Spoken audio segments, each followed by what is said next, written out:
Bulletin sponsored by उत्तम Singh academy Rewa.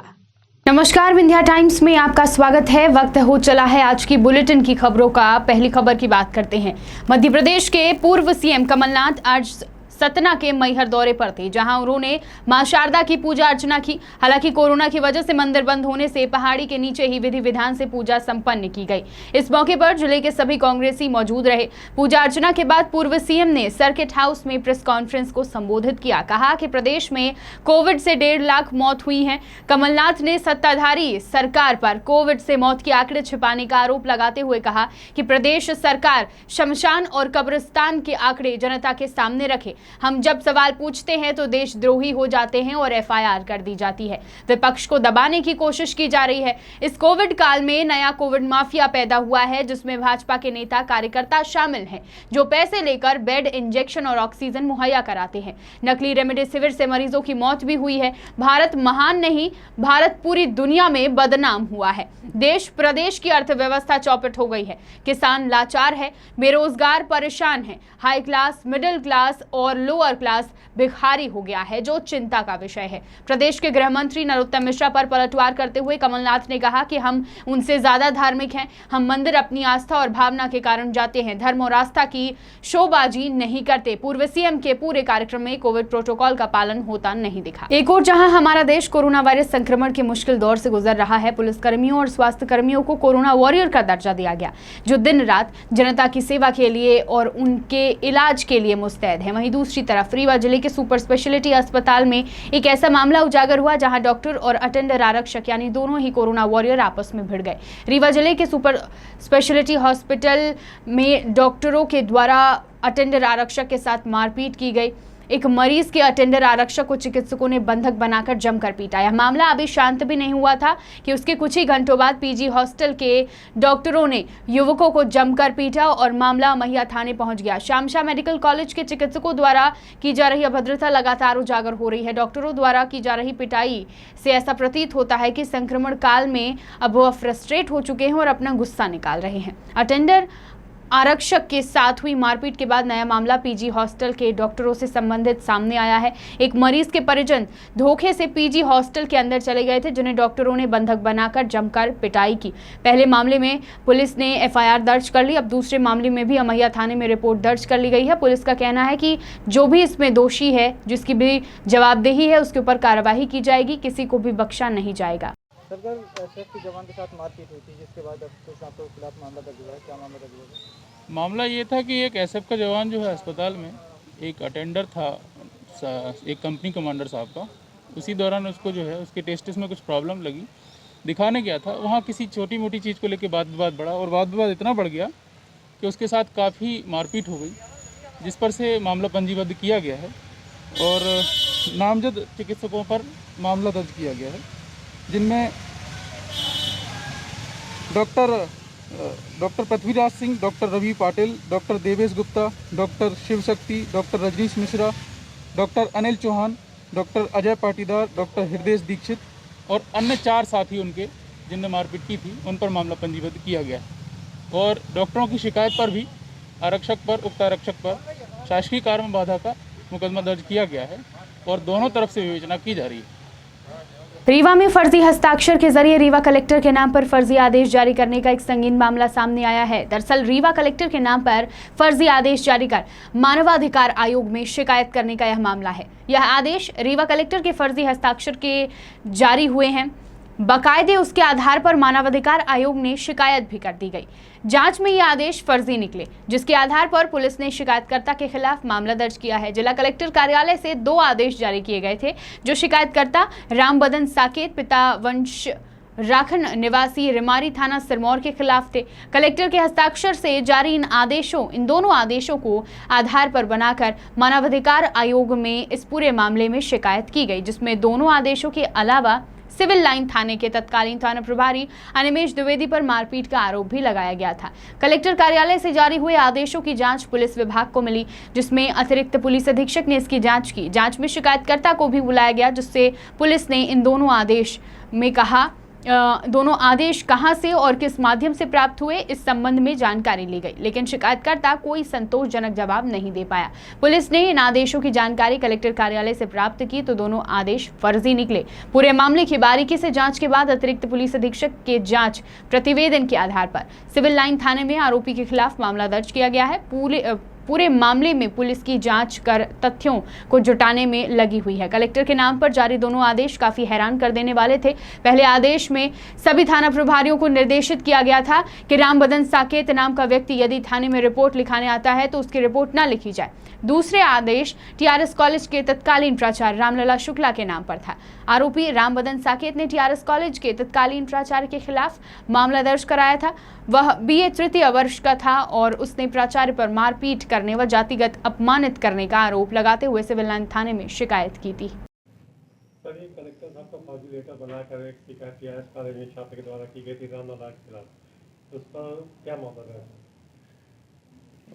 Rambadan Saket नामक व्यक्ति द्वारा कलेक्टर साहब के फर्जी आदेश बना करके और टीआरएस कॉलेज के प्रिंसिपल के विरुद्ध रिपोर्ट की गई थी मानवाधिकार में, जिसकी जांच श्रीमान अतिरिक्त पुलिस अधीक्षक महोदय रीवा के द्वारा की गई।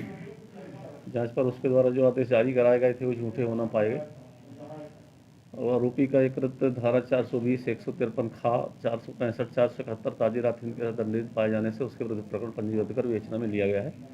मामले की विवेचना की जा रही है।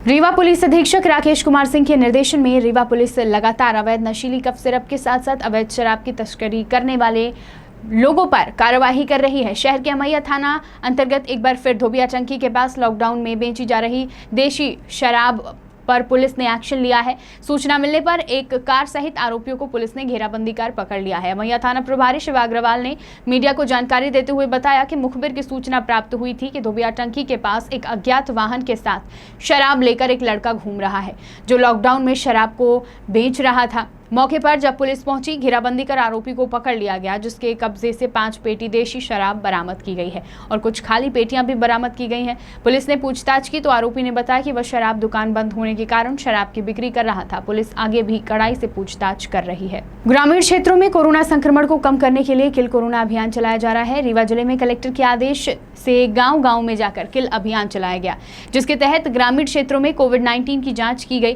ग्रामीण क्षेत्रों के लोगों को सुविधा हो एवं गाँव में जांच कैंप बनाया गया, जिसके तहत इसे किल अभियान का नाम दिया गया और गांव में स्वास्थ्य विभाग की तरफ से डॉक्टर मेघा एवं उनकी पूरी टीम ने आज ग्राम पंचायत जलदर में कोविड-19 के सैंपल जांच की, जिनमें सभी ग्रामीणों की रिपोर्ट नेगेटिव आई, जिससे ग्रामवासियों ने राहत की सांस ली। डॉक्टर मेघा ने कहा कि लोगों को डरने की जरूरत नहीं है, लोग कोविड-19 के निःशुल्क कैंप में आकर जांच करवा सकते हैं। देश, प्रदेश और जिला इस समय कोरोना वायरस के अभूतपूर्व संकट का सामना कर रहा है। ऐसे में लॉकडाउन के दौरान लोग आर्थिक तंगी से जूझ रहे हैं। कोरोना संक्रमण से निजात पाने के लिए अभी भी कुछ ऐसे लोग हैं जो इससे निजात पाने का प्रयास करते नहीं दिख रहे हैं, लेकिन संक्रमण के इस काल में हमारे युवा समाज सेवियों ने समाज के हर एक तबके की मदद करने में कोई कसर नहीं छोड़ी है। रीवा जिले में भी ऐसे कई समाज सेवी हैं जो लगातार लोगों की मदद करते हैं और लोगों को जागरूक करने का काम कर रहे हैं। इन समाज सेवियों में एक नाम युवा समाज सेवी अमित द्विवेदी का है, जिनके द्वारा मऊगंज क्षेत्र में लगातार समूह बनाकर लोगों की मदद की जा रही है और लोगों की समस्याओं का निराकरण भी किया जा रहा है। ग्रामीण अंचलों में लोगों को मास्क और सैनिटाइजर भी दिया जा रहा है और वैक्सीन लगवाने की अपील की जा रही है। इसके साथ ही ये युवा समाज सेवी लगातार गांव में वंचित और शोषित की जरूरत पूरी कर रहे हैं। हर सामान उन तक पहुंचाया जा रहा है, फिर चाहे वह समस्या भोजन की ही क्यों ना हो। रीवा शहडोल मार्ग में अमली की फ्लाईओवर के ऊपर रात में जबरन आने जाने वाले लोगों से मारपीट कर शराब पीने के लिए अवैध वसूली करने वाले 5 आरोपियों को पुलिस ने गिरफ्तार कर लिया है। उन्हें न्यायालय में पेश किया गया है। गोविंदगढ़ पुलिस लगातार ऐसे आरोपियों पर कार्रवाई कर रही थी। इसी क्रम में इन 5 आरोपियों को पकड़कर कड़ी पूछताछ की गई। गोविंदगढ़ थाना प्रभारी सुरेंद्र सिंह बघेल ने बताया कि चोरी का शिकार हुए फरियादी के द्वारा रात में शिकायत दर्ज कराई गई थी, पर शिकायत के आधार पर गोविंदगढ़ थाना पुलिस ने मामले को गंभीरता से लेते हुए एसपी राकेश कुमार सिंह के निर्देश में 5 आरोपियों को गिरफ्तार किया। बता दें कि आरोपियों द्वारा ओवरब्रिज के पास मोटरसाइकिल, ट्रक और अन्य वाहनों से आने जाने वाले लोगों को डरा धमकाकर उनसे मारपीट करते और फिर लूट करते कई दिनों से वारदात को अंजाम दे रहे थे, जिस पर गोविंदगढ़ थाना पुलिस ने कार्रवाई की। लगातार इस कोरोना काल में प्रशासन के साथ साथ जिले में काम कर रही प्राइवेट कंपनी भी जिला प्रशासन का सहयोग करते दिख रही हैं। इस कोरोना काल में कोई नहीं रहेगा भूखा, हर गरीब परिवार को मिलेगा 2 वक्त का खाना, यह कहना है वंशिका कंस्ट्रक्शन कंपनी का। वंशिका कंस्ट्रक्शन कंपनी ने इस कोरोना काल में चल रही साई रसोई को 11 लाख रुपए का सहयोग किया है ताकि हर जरूरतमंद तक भोजन पहुंचाया जा सके। शहडोल जिले में वंशिका कंस्ट्रक्शन कंपनी राजमार्ग रेत का ठेका संचालित कर रही है, जिसमें जिले के कई बेरोजगार युवाओं को रोजगार भी मिला। इस कोरोना की दूसरी लहर ने कई परिवारों को बर्बाद कर दिया। लोगों को इस कोरोना काल में हर जरूरतमंद के साथ वंशिका कंस्ट्रक्शन कंपनी में हर संभव मदद की। वहीं लगभग 2 माह से पूरे प्रदेश में जहां लॉकडाउन लगा हुआ है, ऐसे में सबसे ज्यादा परेशानी गरीब परिवार व मध्यम वर्गीय परिवार को हो रही है। हर रोज मेहनत करने वाले परिवारों को पेट पालने की समस्या उत्पन्न हुई। इस महामारी में कई असहाय परिवारों को 2 वक्त का भोजन नसीब नहीं हो रहा है, पर ऐसे में शहडोल जिले की साई रसोई को वंशिका कंस्ट्रक्शन कंपनी परिवार ने 11 लाख रुपए देकर सभी असहाय परिवारों की मदद की और इंसानियत का फर्ज निभाया। जैसा कि आप सभी जानते हैं कि मध्य प्रदेश में नहीं पूरे भारत में पिछले 2 महीने से कोरोना की दूसरी लहर में पूरा देश इस मार को झेल रहा है। संपूर्ण भारत में लॉकडाउन लगा हुआ है और सबसे ज़्यादा कोरोना की दूसरी लहर में जो मुश्किलों का सामना गरीब परिवारों ने, मजदूर वर्ग ने और रोज़ कमाने खाने वाले जो हमारे साथी हैं, उनमें चाहे रिक्शा चालक हों, सब्जी वाले हों, मजदूर भाई हों और जो असहाय व्यक्ति हैं, उनके लिए वंशिका कंस्ट्रक्शन कंपनी राजमार्ग ने 11 लाख रुपए की आर्थिक सहायता शहडोल की एक सामाजिक संस्था है साई रसोई, उसको की है। इसके साथ साथ हमने 2 ऑक्सीजन कंसंट्रेटर जिला स्वास्थ्य विभाग को उपलब्ध कराए। बढ़ते हैं बुलेटिन की आखिरी खबर की ओर। उमरिया जिले के नौरोजाबाद में इन दिनों रहवासी भारी जल संकट के बीच से गुजर रहे हैं। नगरवासी पानी की बूंद बूंद को तरस रहे हैं। SECL के फिल्टर हाउस में जाकर जब इस मामले की जानकारी ली गई तो बताया गया कि करोड़ों की लागत से फिल्टर प्लांट बैठाया गया है, लेकिन जोहिला नदी में 2 पंप बैठना था जो कि 6 महीने पहले से आके रखा हुआ है। बिना पूरा काम किए ही अधिकारियों के द्वारा ठेकेदार का पूरा बिल पास कर दिया गया और फिल्टर प्लांट का उद्घाटन भी कर दिया गया। नगर के लोग आज कई दिनों से भारी जल संकट से जूझते नजर आ रहे हैं। जब पूरा पानी सप्लाई ठप हो गया तो अधिकारियों की आंखें खुली और वह दोनों पंप जोहिला नदी में बैठाने के लिए ले गए। दूसरी ओर बताया गया कि GM लाइन, सब एरिया लाइन, यूनियन लीडरों की लाइन, एक दिन में 2 से 3 बार वहां पानी दिया जाता है, जिससे पानी पूरा खत्म हो जाता है। आम लोगों और कर्मचारियों तक पानी देने में काफ़ी समस्या का सामना करना पड़ता है। जिम्मेदार लोगों का कहना है कि वह समस्याओं को जानते हैं, लेकिन नौकरी करना है, इस वजह से अधिकारी से सवाल और जवाब नहीं कर सकते। लेकिन हमको भी नगर के लोगों की चिंता रहती है, जिसको देखते हुए कुछ ही मिनटों सही पानी सप्लाई कर देते हैं। फिल्टर हाउस में नाम न बताने के शर्त पर फिल्टर हाउस कर्मचारी के द्वारा बताया गया कि फिल्टर हाउस में कार्यरत कर्मचारी हाजिरी लगाकर और घूमते रहते हैं और जो सामान हमको मार्केट से फिल्टर हाउस को देते हैं वह सामान 3 से 4 दिन में खराब हो जाता है और टूट जाता है। इसके पानी सप्लाई में भारी दिक्कत का सामना करना पड़ता है। इस ओर बड़े अधिकारी किसी प्रकार का ध्यान नहीं देते हैं और बड़े पैमाने में भ्रष्टाचार चल रहा है। विंध्य की तमाम खबरें लेकर कल फिर हाजिर होंगे। देखते रहिए विंध्या टाइम्स। बहुत बहुत धन्यवाद।